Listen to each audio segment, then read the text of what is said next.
Nearly 1 year after that disastrous and deadly withdrawal, the Taliban has wiped out 2 decades of progress for the Afghan people, including human rights, women's rights, and now the country is facing widespread hunger and economic crisis. So, what is the nation's future, and can and should the West help? Lieutenant Colonel Darin Gaub joins us. He's the Afghanistan war veteran. He's an international military strategist and co-founder and executive director of Restore Liberty, a nonprofit aimed at promoting liberty and freedom and those values we hold dear. First, Colonel, welcome, and thank you for your service to our country. Yes, thanks, Rick, and thanks for having me. Of course. You served in Afghanistan.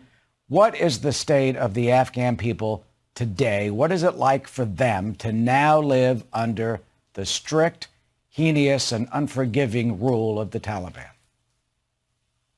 Yeah, Eric, there's no doubt that what we expected would happen after our withdrawal is happening now, and it is a huge humanitarian crisis.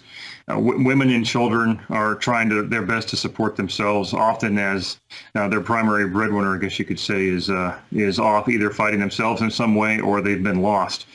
And Afghanistan has always had challenges with maintaining the lifestyle of freedom that people would hope were there. But these families have tasted freedom under the NATO flag for the last 20 years or so.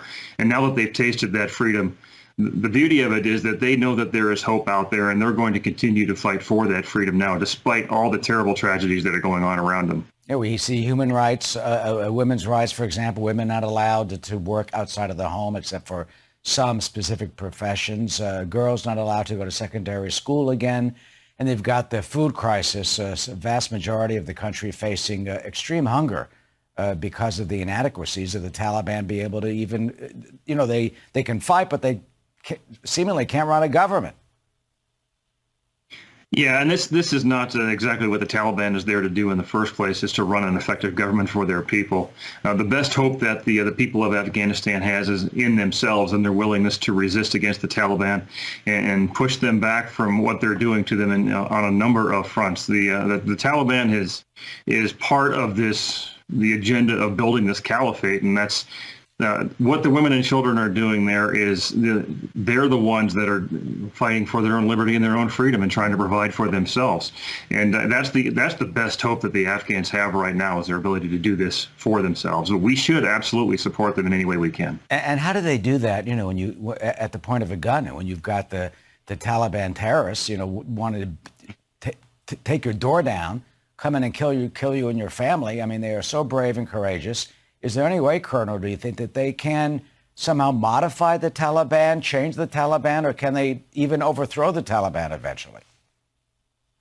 Eric, that's really hard to say for sure what the long-term view looks like. But I guess what they need to do is they can start locally where they're at and do their resistance the best they can within their offices where they're working, within some of the non-governmental organizations that are there to assist them, and to try to educate their children the best they can, despite the Taliban trying to destroy that education. The other part, though, is they can lean on the fact that there is active resistance in that country, such as in the Panjshir Valley, where there is a northern resistance again, like had built underneath the Soviet Union's occupation of Afghanistan. This is not new to Afghanistan. They know better than anybody how to build a quiet resistance over time.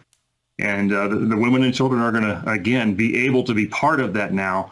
And that taste of freedom that they've had, they're not going to forget that anytime soon. And finally, Colonel, behind you have a part of, We the People and signs about liberty, because your group is Restore Liberty. And you so movingly talk about the fact that they have had that taste of freedom.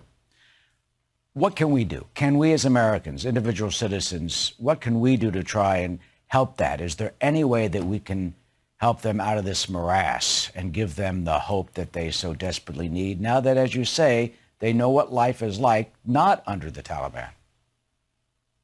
Yeah, that is a very hard problem to solve, for sure. One thing, we have to make sure that we continue from a position of strength here in America to be the example to people around the world of what freedom and liberty can look like, so they can continue to fight for that themselves.